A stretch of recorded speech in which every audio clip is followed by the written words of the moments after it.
Are you a kleptomaniac? Although you might have heard of the term, most people don't understand what the mental disorder kleptomania entails. According to the Diagnostic Manual of Mental Disorders, 4th edition, text revision, also known as the DSM-IVTR, to be diagnosed with kleptomania, you have to show certain characteristics. Take a look at the signs exhibited by kleptomaniacs. You can't resist the urge to take something that doesn't belong to you. If, no matter how hard you try, you just can't stop yourself from pocketing a piece of jewelry while shopping or taking a $20 bill from your mother's pocketbook, you might be struggling with kleptomania. Low impulse control is a classic symptom to look for in this illness. You don't really need the items you take.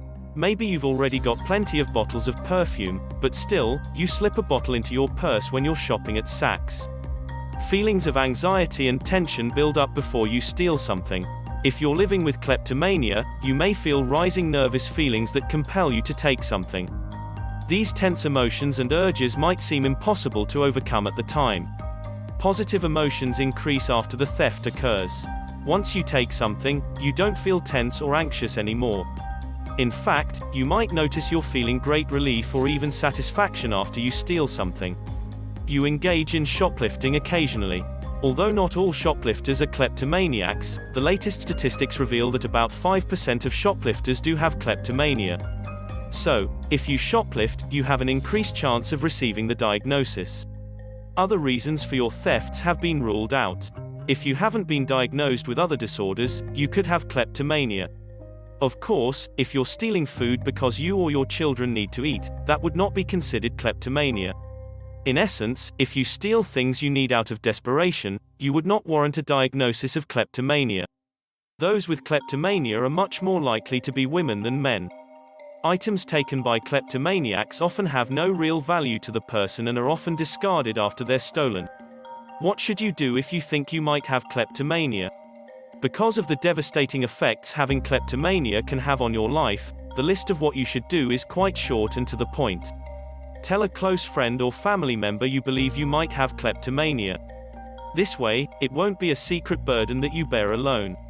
Never go shopping alone. You're less likely to steal something if you have a friend or relative with you, especially if they know about your history of theft. Journal about how you feel regarding your theft incidents.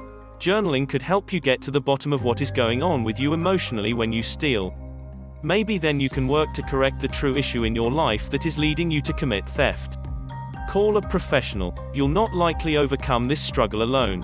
Professionals are bound by certain rules of confidentiality and therefore cannot tell anyone about what you talk about, unless it involves doing great harm to yourself or others. When you seek counseling, your discussions will be private and kept within the boundaries of federal and state laws. Because you might have an inordinate amount of anxiety or other difficult feelings, medications can be prescribed which could actually help you regain control over this complex set of feelings and behaviors. If you have kleptomania, recognize that it is an illness for which you can get help. Those who have kleptomania can get better with proper guidance and treatment. Change your life for the better by overcoming your urges to steal from people and stores. Educate yourself about this condition and take the proper steps to combat these urges today. You'll be glad you did. Thanks for watching our video. Please leave a comment, hit the like button, and share our video. Be good to yourself, and stay healthy.